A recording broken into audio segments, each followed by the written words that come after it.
The bothy was constructed originally in the early 1700s. By then, shepherding had formalized into a career. The first habitual shepherd was a man called Jacobsen, from a lineage of migratory Scandinavians. He was not considered a man of breeding by the mainlanders. He came here every summer whilst building the bothy, hoping eventually that becoming a man of property would secure him a wife and a lineage. Donnelly records that it did not work. He caught some disease from his malcontented goats and died 2 years after completing it. There was no one to carve white lines into the cliff for him either.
Three cormorants seen at dusk, they did not land. This house built of stone, built by a long-dead shepherd. Contents: my camp bed, a stove, a table, chairs, my clothes, my books. The caves that score out the belly of this island, leaving it famished. My limbs and belly famished. This skin, these organs, this failing eyesight. When the battery runs out in my torch, I will descend into the caves and follow only the phosphorescence home.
What to make of Donnelly, the laudanum and the syphilis?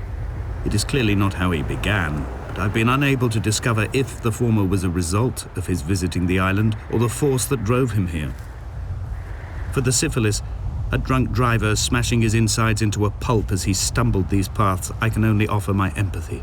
We're all victims of our age. My disease is the internal combustion engine and the cheap fermentation of yeast.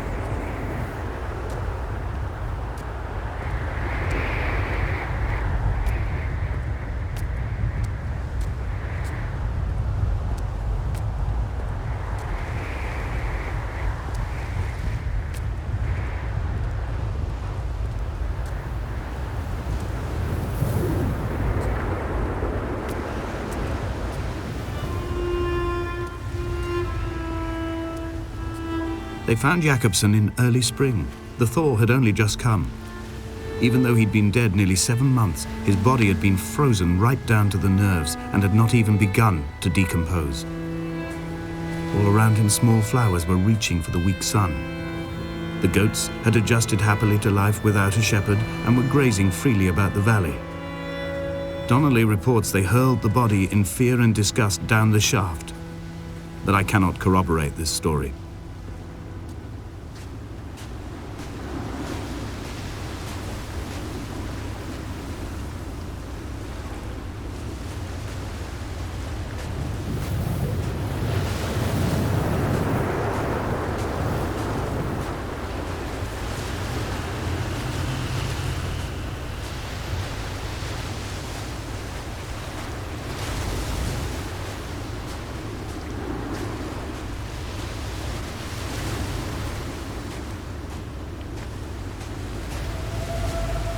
Climbing down to the caves, I slipped and fell and have injured my leg. I think the femur is broken. It is clearly infected. The skin has turned a bright, tight pink, and the pain is crashing in on waves, winter tides against my shoreline, drowning out the ache of my stones. I struggled back to the bothy to rest, but it has become clear that there is only one way this is likely to end. The medical supplies I looted from the trawler have suddenly found their purpose. They will keep me lucid for my final ascent.